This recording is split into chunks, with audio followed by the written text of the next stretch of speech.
I forgot to make a construction geometry, which is where my point coordinate belongs. So we're going to do that now. I should have done that right away and created a new geometrical set for the periphery I-beams. That was the order I should have done that in. So now I have to fix this. So we have to create a new geometrical set. I just select where I put my name, and then that comes up and we'll add a geometrical set.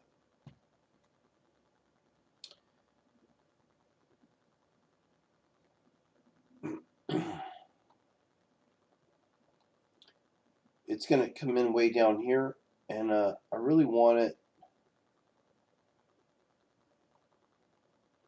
to be above the I-beam periphery. So in order to do that, I'm going to right click here and reorder the children. So again, where my name was, I used the contextual menu to find the reorder children option. I'm going to grab geometrical set 2. Grab it here in this pop-up window. And I'll just move it above the part body and above the I-beam. I'll select OK. I'll expand the I-beam and move this into the geometrical set up here. And that is the point coordinates for my absolute axis, or sorry, for my local axis system. So we have to rename this. This is always named construction geometry.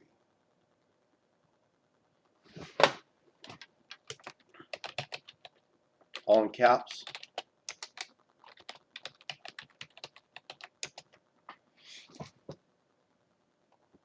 Okay. And again, what I did to make the engineering view is it's all cockeyed like this. I have my engineering capturing already stored. I just hit this and it retrieves that at any time. So again, how I do that is if it were clocked all there and off in no man's land, I would do a ISO view. I just do a fit all in, go back to the ISO view, and then I'd hit fit all in one more time just to center it up. And I'd clock that by using the camera. Sorry, hit the camera. Create the camera view. So you got it, it's like a shutter on a camera. You click on that button and it snaps that picture. So I snap the picture, and then right up here I rename it to the engineering ISO view.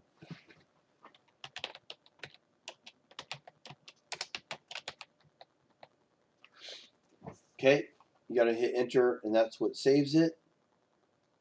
And then the down list, now I just created 2 of them. When you're done, just make sure to close it off, because if you do something, you might override that. Okay, again, the whole idea of having that is if someone else were to pull up your model and they're not finding the part, the orientation is not there, they could always just go find your engineering ISO view they created, or you created, and then just goes and finds it for them. So instead of trying to zoom around and find it, it will bring that part to them. Alright, you're going to want a snapshot to show that you have a local axis with the axis coordinates. And then I put them all in hide, but you can see all the callouts. The part body has only one pad, one sketch. If you have multiple pads or multiple sketches, that's not correct. You got to have that cleaned up. You should only have one pad, one sketch. Your profile should be all yellow, telling me that it's all linked and that it's constrained and that it is a closed profile. Alright, so this will be a good example on how companies link things using this technique.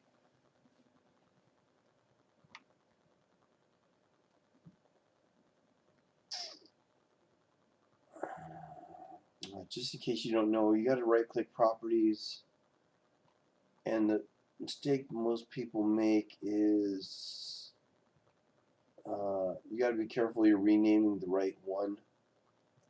Okay. On some of these options, there's 2, so always watch your tree to make sure which one's actually getting edited. Make sure you're doing the right one. Alright, so you might need to get a couple pictures in here to be able to show all that.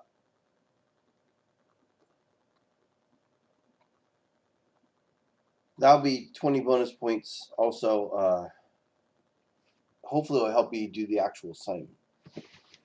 You're going to do the exact same thing on the assignment, it's just going to be different numbers.